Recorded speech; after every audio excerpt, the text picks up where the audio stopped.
প্রথমে কড়া গরম করে তেল দিয়ে, তেল গরম হলে আমি হাফ চামচ পাঁচফোড়ন দিয়ে দিলাম।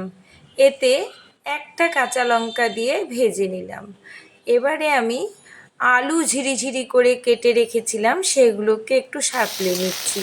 এখানে আমি করলার চচ্চড়ি বানাবো। এদিকে করলাগুলোকে পাতলা পাতলা করে এইভাবে কেটে রেখে আমি কড়ার মধ্যে ধুয়ে ছেড়ে দিলাম। হালকা একটু ভেজে নিয়েই আমি প্রথমে একটু লবণ দিয়ে দিলাম, তারপরে একটু হলুদ দিয়ে দিলাম, আর একটু স্বাদের জন্য চিনি দিয়ে এটাকে আমি ভালো করে কষবো। তোমরা এতে চিনি না দিলেও স্কিপ করতে পারো। আমি বলতেই ভুলে গিয়েছি, করলাগুলোকে কিন্তু মিডিয়াম আঁচে রান্নাটা করতে হবে। এদিকে হালকা গরম জল করে রেখেছিলাম, সেটা 2 কাপ মতো আমি দিয়ে দিলাম।